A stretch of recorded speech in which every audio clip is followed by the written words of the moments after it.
Shalom mes frères et mes sœurs, je vous salue dans le nom du Seigneur Jésus-Christ de Nazareth. Et je voudrais encore plus particulièrement bénir le nom de notre Dieu,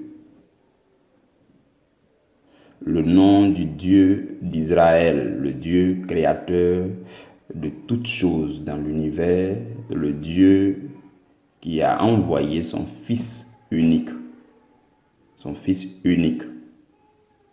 Jésus-Christ de Nazareth sur la terre, afin de souffrir, de mourir, pour racheter l'humanité tout entière par son sang.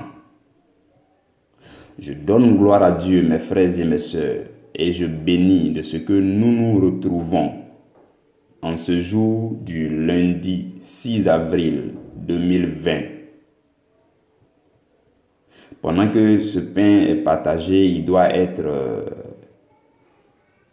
23 heures dans certains pays, minuit dans d'autres pays, 1 heure du matin dans d'autres pays, en fonction des différents décalages horaires.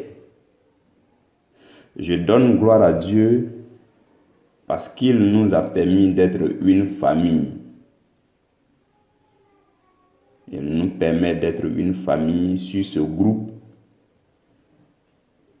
groupe WhatsApp qui a été mis en place il y a un peu plus d'1 an maintenant. Voilà pourquoi je suis encore plus dans la joie, parce que ce que le Seigneur a commencé avec nous depuis le 1er avril 2019, cela a continué par la grâce du Seigneur, par la fidélité du Saint-Esprit.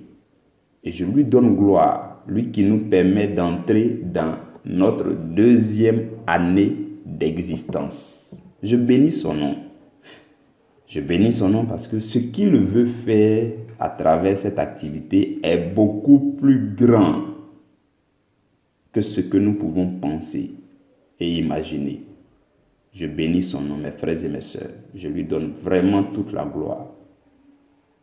Mon cœur le loue et je le célèbre. Il est Dieu, il est vraiment Dieu. Il est glorieux, il est merveilleux. Je l'aime. Et je sais que vous l'aimez aussi. Et nous tous, nous apprenons à l'aimer davantage parce qu'il mérite d'être aimé d'un amour sincère et véritable. Et il mérite d'être adoré, d'être élevé, d'être chanté, d'être glorifié. En vérité, c'est ce que mérite notre Dieu. Il mérite au-delà de cela. Je bénis son nom. Mes frères et mes sœurs, nous avons eu un temps de jeûne qui s'est positionné à cheval entre mars et avril. Ce temps de jeûne, c'est comme si ça marquait la fin de l'année et en même temps le début de notre nouvelle année. Et j'ai remarqué que vous avez été nombreux à observer ce jeûne. Je bénis le nom du Seigneur. Je bénis le nom du Seigneur. Vous ne pouvez pas imaginer ce que ce jeûne a ajouté et va ajouter sur votre vie spirituelle. Ce que ce jeûne va apporter à votre croissance spirituelle, vous ne pouvez pas l'imaginer. Je donne gloire à Dieu pour ce moment de communion. Nous nous sommes unis dans l'esprit pour rencontrer le Seigneur, pour le contempler, pour l'admirer, pour nous rapprocher de sa face. Je lui donne gloire. Je lui dis vraiment merci parce que son esprit a soutenu chacun de nous et nous sommes allés progressivement jusqu'à la fin de nos 7 jours de jeûne. Merci à notre Dieu. Mes frères et mes sœurs, cela marque le début de notre nouvelle année. Nous avions passé la première période de l'année, c'est-à-dire les 3 premiers mois, à poser les fondements de notre année, non seulement de notre année, mais aussi de notre vie spirituelle. Et nous sommes en train maintenant d'entrer dans cette nouvelle année. Donc, c'est comme si depuis le 1er avril, chacun aurait pu dire à son frère, bonne année à toi, bonne année à vous, nous sommes dans la nouvelle année, nous devons nous disposer dans le Seigneur, nous devons le faire davantage parce qu'il nous faut aller de gloire en gloire.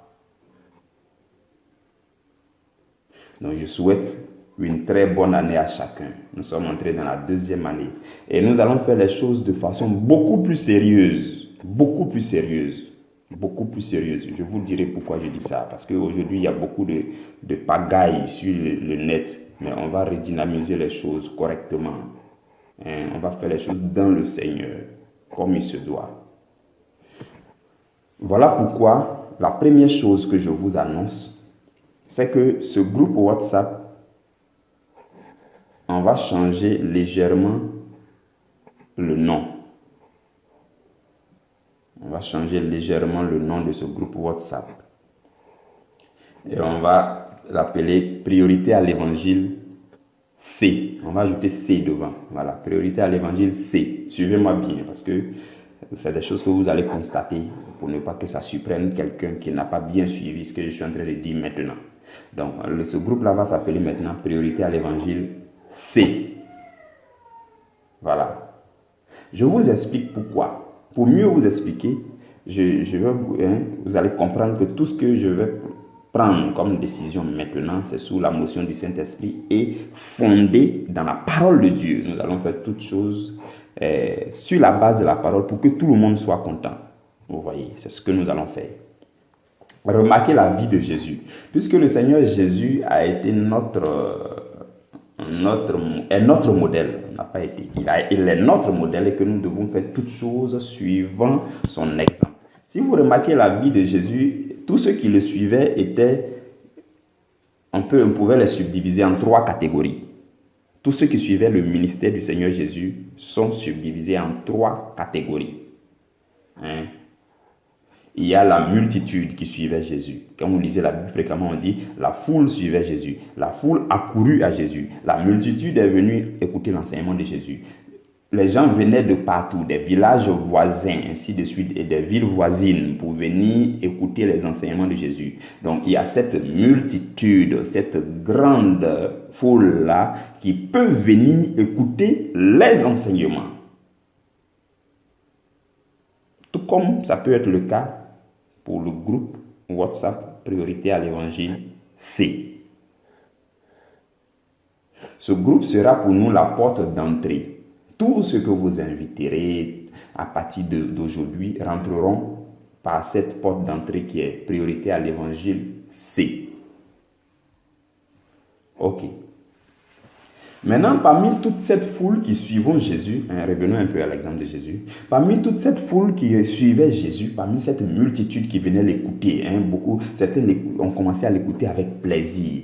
Certains ont commencé à dire, mais tiens, quelle est cette doctrine qu'il enseigne? Mais tiens, il enseigne bien, mais tiens, il est bon, mais tiens, on peut... Donc, d'autres ont commencé à s'approcher plus de lui.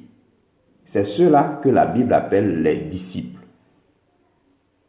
Vous voyez? C'est ceux-là que la Bible appelle le groupe des disciples. Donc d'une multitude, d'une grande foule, et maintenant une catégorie un peu moindre qu'on appelle les disciples. Les disciples, c'est ceux-là, je vous dis, suivez-moi bien, vous allez remarquer que le mot disciple et le mot discipliné, les deux sont dans la même famille. Les disciples, c'est ceux dans la foule qui souhaitent se confier à celui qui est devant là pour qu'il les aide à se discipliner. Donc, un disciple, c'est quelqu'un qui dit, bon, ok, celui-là, je sais qu'il peut m'apporter quelque chose dans ma vie, il peut m'aider à me discipliner, je me confie à lui. Donc, c'est ça qu'on appelle un disciple. Donc, dans cette grande foule qui suivait Jésus, cette grande multitude, certains ont commencé à dire, Seigneur Jésus, mais voilà, nous voulons être disciples. Donc, quand on parle de disciples, il n'y avait pas que les 12 disciples. Lisez très bien la Bible. Regardez, quand vous lisez Luc chapitre 10, verset 1, la Bible dit que après cela, le Seigneur Jésus désigna encore 70 autres disciples et il les envoya 2 à 2 devant lui dans toutes les villes et dans tous les lieux où lui-même devait aller. Donc, il n'y avait pas que les 12 disciples. On parle ici de 70 disciples. Dans certaines autres versions de la Bible, on dit 72. 72, 70, ça dépend de celui qui a vu, ainsi de suite. Mais donc, ce que je veux dire, c'est qu'il y avait plus de 12 disciples. Il y avait plus. Par exemple, les 120 qui étaient à la chambre haute, tous ceux-là étaient disciples de Jésus. Donc, il n'y avait pas que 12. Donc, il y a une grande foule, vous voyez, un peu moyenne là, qui est au milieu de ceux qui ont décidé d'aller dire « Je veux me faire discipliner par toi. Je veux te suivre de près. » Maintenant, ceux-là qui sont dans cette deuxième catégorie, qui veulent se faire discipliner par celui qui est devant, ils viennent et ils lui disent, on veut se faire discipliner par toi. Ça se dit de façon explicite, vous comprenez. Et à partir de cet instant, ceux-là commencent à recevoir des enseignements un peu particuliers. Parce que ceux-là, ils écoutent, ils sont proches, ils sont assidus, ils viennent toujours aux enseignements, ils viennent écouter, ils sont intéressés. Ils ont dit qu'ils veulent se faire discipliner. Ils commencent à avoir des questions un peu plus particulières. Ils commencent à dire, mais tiens, que veut dire telle chose? C'est en cela que Jésus réservait certains enseignements pour ses disciples et ce n'était pas les mêmes enseignements qu'il donnait à toute la foule. Vous voyez l'image que je vous donne. C'est ce qu'on voit souvent dans nos communautés de maintenant aussi. C'est la même chose qu'on applique. Pour ceux qui font vraiment comme Jésus, c'est comme ça que ça marche. Regardez, la Bible dit quelque chose. La Bible dit que Jésus prenait, quand il finit d'enseigner et autres, il prend ses disciples en particulier et puis il leur explique. Par exemple, la parabole du semeur. Après, il a pris ses disciples et puis il leur a expliqué. Ou encore dans Matthieu chapitre 24, verset 3, quand il devait parler de la fin du monde, des événements de la fin, ses disciples lui ont posé la question, Seigneur, à quel moment ça va venir? Et puis il les a pris de côté, puis il leur a expliqué. Ce n'était pas à toute la foule. Donc, ce n'est pas tous les enseignements qu'on donne à tout le monde. Il y a des enseignements adaptés à ceux qui veulent se faire discipliner. Et parce qu'ils ont dit, oui, on veut se faire discipliner, ils se sont manifestés, ils ont dit cela, et alors on les discipline. Ceux-là sont dans la deuxième catégorie des personnes. Vous comprenez? Voilà pourquoi nous allons créer un deuxième groupe que j'appelle priorité à l'évangile B. J'en reviendrai tout à l'heure. Ce que je suis en train de dire à propos du Seigneur Jésus-Christ lorsqu'il faisait son ministère, la même chose s'est passée avec l'apôtre Paul. Quand vous lisez dans Actes chapitre 19, on va lire du verset 8 au verset 10. Actes chapitre 19. La Bible dit, ensuite Paul entra dans la synagogue où il parla librement pendant 3 mois. Et il discourut sur les choses qui concernent le royaume de Dieu, s'efforçant de persuader ceux qui l'écoutaient. Donc vous voyez déjà, pendant 3 mois, Paul enseignait, et il s'efforçait de persuader tous ceux qui venaient pour l'écouter, toute la foule qui venait, toute la multitude qui venait, pendant 3 mois. Et regardez ce que la Bible va dire après les 3 mois. Au verset 9, la Bible dit, mais comme quelques-uns restaient endurcis et incrédules, vous voyez, Paul a séparé les disciples. Donc ça veut dire quoi? Dans un grand groupe où tout le monde vient, tout ça, tu as enseigné, que ce soit 3 mois, que ce soit 6 mois, que ce soit 1 an. Mais en tout cas, à un moment donné, il faut que tu mettes de côté ceux-là qui sont vraiment intéressés, qui veulent vraiment s'impliquer, qui veulent vraiment se faire discipliner de façon plus particulière. Ceux qui ont des questions un peu plus particulières, ceux à qui tu peux donner des enseignements un peu de haut niveau. Ceux-là, il faut que tu leur dises, bon, manifestez-vous, on va faire une autre catégorie qu'on va appeler les disciples. Vous voyez, c'est dans ce lot-là que Jésus avait plus de 70 personnes. Vous comprenez? Paul aussi a fait la même chose quand il est arrivé à Éphèse. La Bible dit qu'il a séparé les disciples. Et il a commencé à les enseigner. Et la Bible dit qu'il les enseignait dans l'école d'un certain dénommé Tyrannus. Il les enseignait pendant 2 ans. Vous voyez? Donc les disciples là, il a pris le soin de leur donner une nourriture qu'on appelle une nourriture un peu plus solide pendant 2 ans. Et la Bible dit par la suite, de sorte que tous ceux qui habitaient l'Asie, juifs et grecs, ont entendu la parole du Seigneur. Si Paul n'avait pas fait ça, les choses allaient se mélanger ou peut-être. Mais comme il a été sage dans le Saint-Esprit de mettre de côté une catégorie de personnes, de bien les enseigner, après cela, on commençait à agir sur les autres, on commençait à influencer positivement les autres. Et l'évangile a pu atteindre le maximum dans l'Asie. Vous comprenez? Donc, c'est la même chose que nous devons faire. C'est ce que Jésus faisait. Parce que si Jésus n'avait pas donné des enseignements plus particuliers à ses disciples, il n'allait pas envoyer ses disciples 2 à 2, 70 qu'il a envoyés là.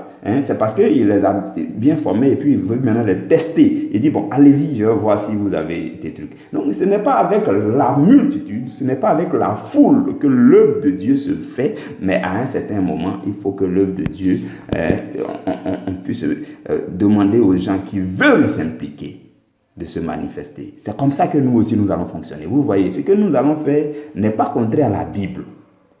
Je l'explique bien pour que chacun comprenne. Il ne faut pas après quelqu'un va voir groupe B, groupe A, groupe C, mais qu'est-ce qui se passe? Bon, enfin. Donc, c'est pour ça que je prends mon temps pour expliquer. Tout ça, c'est basé sur la parole de Dieu. Maintenant, la troisième catégorie de personnes, c'est ceux-là que la Bible appelle les apôtres. Ceux-là, ils étaient les plus proches de Jésus.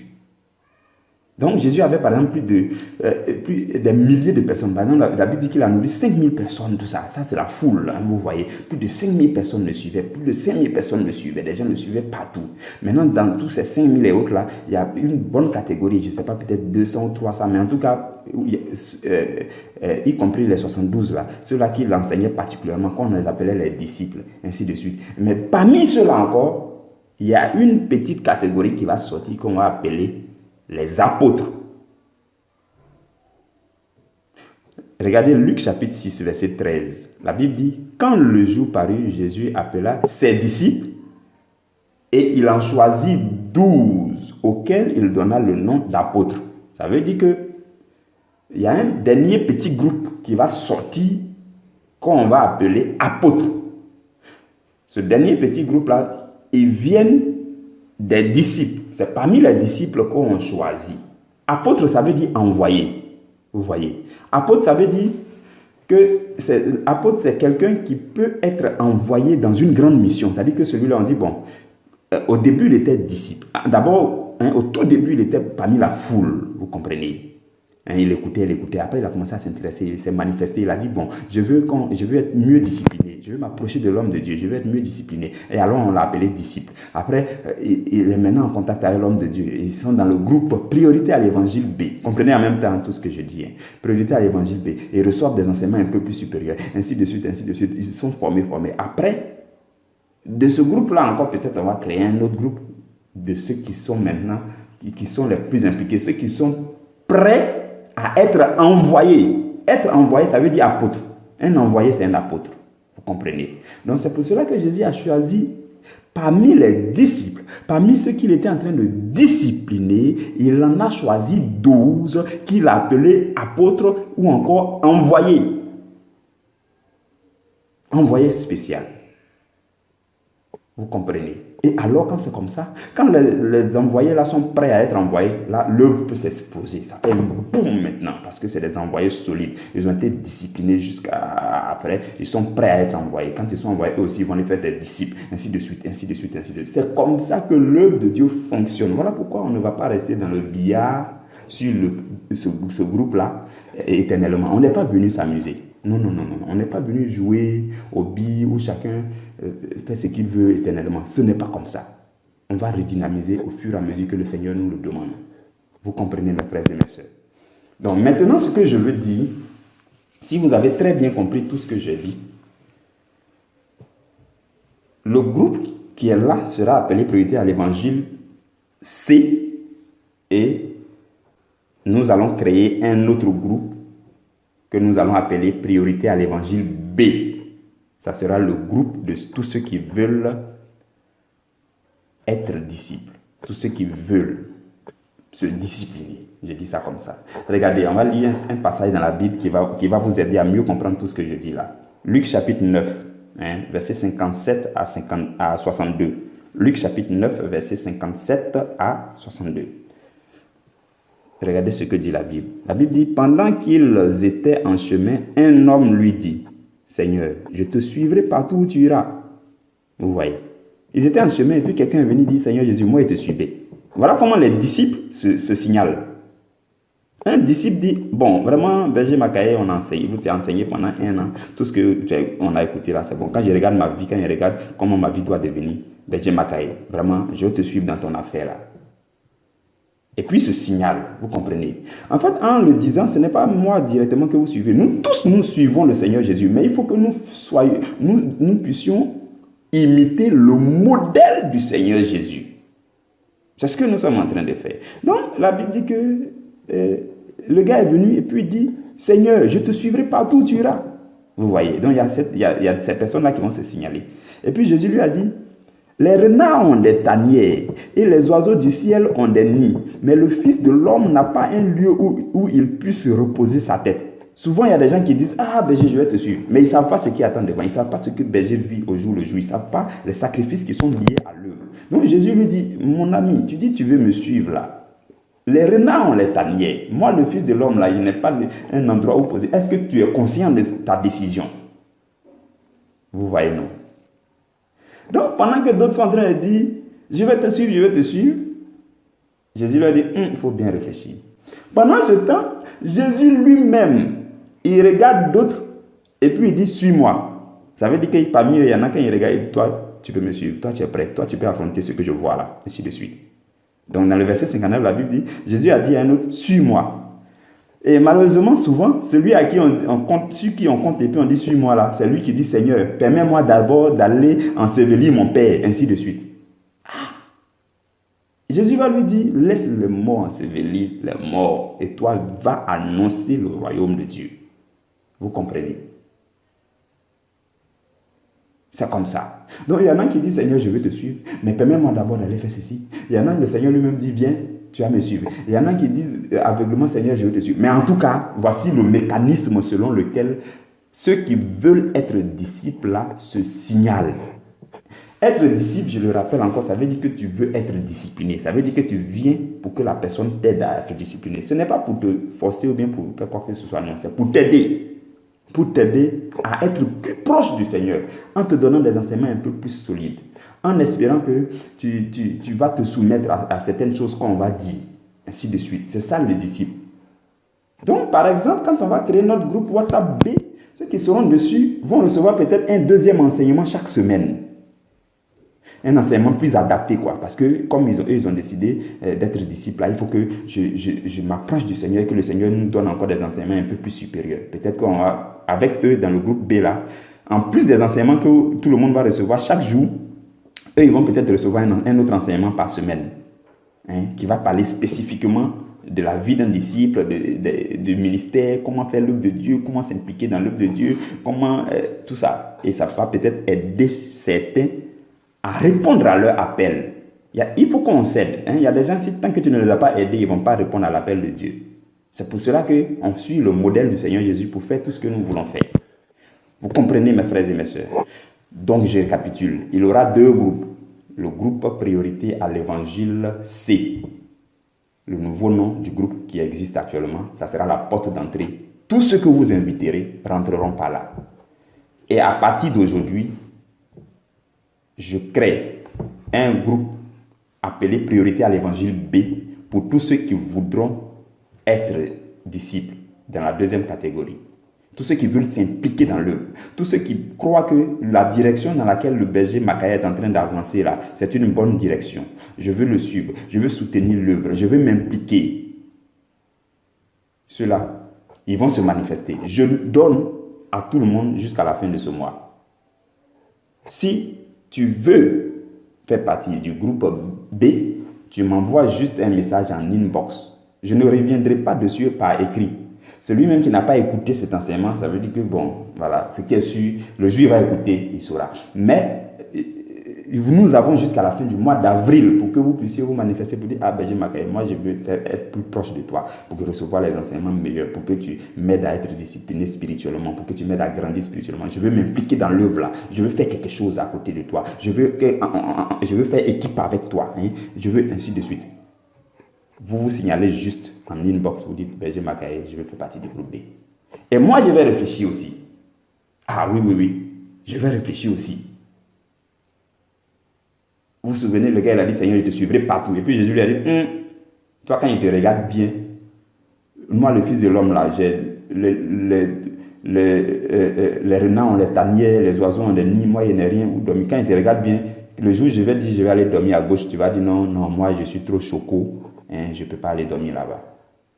C'est un exemple que je donne. Voilà pourquoi aussi je vais réfléchir. Quand vous allez vous manifester, nous avons jusqu'à la fin de ce mois, vous vous manifestez au fur et à mesure. Donc c'est la première vague qui va entrer. Vous vous manifestez au fur et à mesure et à la fin du mois, le groupe est créé et tous ceux qui se sont manifestés, après que je me sois approché du Seigneur aussi pour lui poser la question, tout cela, que le Seigneur va donner l'ordre de les mettre sur le groupe B. On va les mettre sur le groupe B. J'espère que vous avez compris tout cela. Si quelqu'un n'a pas compris, il peut encore entrer dans mon inbox pour me poser des questions. Le temps est en train de courir avec nous. Nous allons continuer pour terminer. Autre chose, mes frères et mes sœurs, qui est très important, ça je vais revenir dessus par écrit. Si quelqu'un qui écoute ce pain peut récapituler pour moi, pour écrire en texte, ça va m'arranger. Ce que je veux dire, c'est que le groupe là, on ne partage pas tout dessus. On ne partage pas tout. Si vous avez quelque chose venant de l'extérieur, prédication d'un homme de Dieu, vidéo de quoi, vidéo de ceci, cela, et que vous pensez que ça peut édifier, parce que la Bible dit tout m'est permis, mais tout ne m'est pas utile. Tout m'est permis, mais tout n'édifie pas. Si vous pensez que ça peut édifier, ça veut dire que vous pouvez partager à vos frères, mais ne déposez pas sur le groupe. Vous pouvez envoyer à tous les membres du groupe, inbox, ou bien vous créez une liste de diffusion de tous les membres du groupe et puis vous leur donnez. Là, chacun reçoit seul, mais ne déposez pas sur le groupe. Je ne sais pas s'il me fait comprendre. Ce n'est pas la même chose. Quand vous déposez sur le groupe, on est en train d'évoluer dans un esprit. Peut-être qu'on est en train de parler d'un sujet. Et puis subitement, tu envoies tes vidéos, ou bien plusieurs images, ou bien des captures de textes, des pages de livres que tu as lus, tout ça. Tout ça là, quand tout ça là s'est mélangé, on ne sait plus comment on évolue. Donc, je ne t'interdis pas d'envoyer, de faire des partages. Mais crée une liste de diffusion. Tous les membres qui sont sur le groupe, si tu veux, il faut leur envoyer. Et puis tu les mets dans la liste de diffusion. Chacun reçoit un à un. Mais il ne faudrait pas que tout le monde reçoive ça dans un même endroit. Non. Il faut qu'on l'arrête aujourd'hui. La même chose que je vous dis concerne les pains que j'enregistre ici. Quand vous prenez, ne partez pas déposer dans un groupe, un autre groupe où vous êtes. Non. Créez une liste de diffusion, envoyez en inbox. Là, chacun se sent concerné. Ne mettez pas dans un groupe. Parce que dans le groupe, peut-être vous ne connaissez pas tout le monde. Dans le groupe, vous ne causez pas avec tout le monde. Et puis, il voit. Donc, il va banaliser, ça va déranger l'esprit dans lequel le groupe est en train d'évoluer. Ça peut créer un désordre. Ce que je vous dis est très important.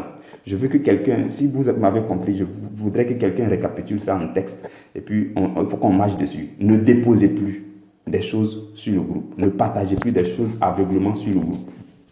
Envoyez à tout le monde en inbox comme vous le voulez. mais ne déposez pas sur le groupe. Je ne vais pas trop insister dessus parce que je sais que vous êtes très obéissants. En même temps, je n'ai rien contre quelqu'un, donc je ne vais pas trop insister dessus. Ce n'est pas comme si je guettais quelqu'un et puis je vais trop parler de ça, juste pour parler de lui, non. C'est pour ça que je ne vais pas insister dessus. Que Dieu vous bénisse pour votre obéissance et votre humilité. Alors, mes frères et mes sœurs, je vais terminer par ceci. Je vais terminer par vous dire que nous lançons à partir d'aujourd'hui une nouvelle saison d'enseignement. Puisque nous sommes entrés dans la nouvelle année, nous commençons maintenant une nouvelle saison d'enseignement. C'est un séminaire de 7 mois d'enseignement. Nous commençons maintenant et nous terminons le 31 octobre. 7 mois d'enseignement. Le thème général, c'est l'amour divin. Certains ont déjà pu le remarquer sur le programme que j'ai envoyé, le programme de la semaine. L'amour divin. Nous allons traiter de l'amour divin pendant 7 mois. Nous allons l'explorer. Nous allons aller en profondeur. Le Seigneur a déjà communiqué durant ma retraite, je lui ai donné tous les thèmes. Tout ce qu'on doit dire. Non, c'est merveilleux, c'est excellent. Non, franchement, le Seigneur est glorieux. C'est comme un remède, c'est comme, vous voyez, c'est comme un traitement. Voilà, souvent vous faites des traitements médicaux là, et puis on dit non, si tu traites ça, à la fin, voilà, tu n'auras plus telle maladie, ou bien tu seras comme ça, ou bien un régime, ou bien c'est un traitement spirituel, c'est un remède, c'est une forme de campagne de vaccination, quoi. Donc, si vous adhérez à ça, vous allez vous rendre compte que à la fin, votre cœur sera guéri. Parce que l'amour divin soigne le cœur. Et nous allons parler en détail de l'amour divin, mes frères et mes sœurs. C'est un remède spirituel. C'est pourquoi je voudrais que vous puissiez inviter vos frères et sœurs, des gens qui ont souvent des rancunes, ou bien qui ont un problème avec quelqu'un, ainsi de suite. Invitez-les sur le groupe C.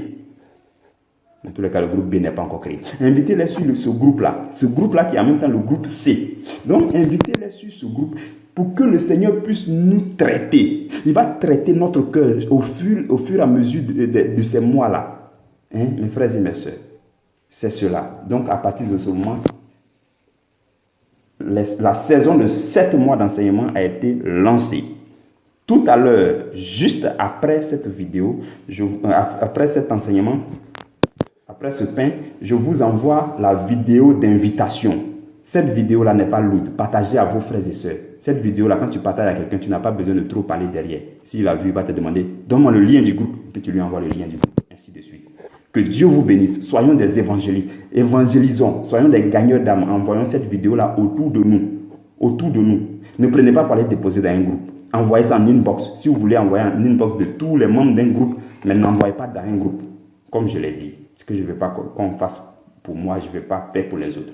Donc, que Dieu vous bénisse. Que Dieu vous bénisse. Je compte sur vous pour que nous puissions inviter le maximum de personnes à travers le monde entier. Que le Seigneur vous garde. Que Dieu vous bénisse abondamment. Nous nous retrouvons demain dès la première heure. Amen.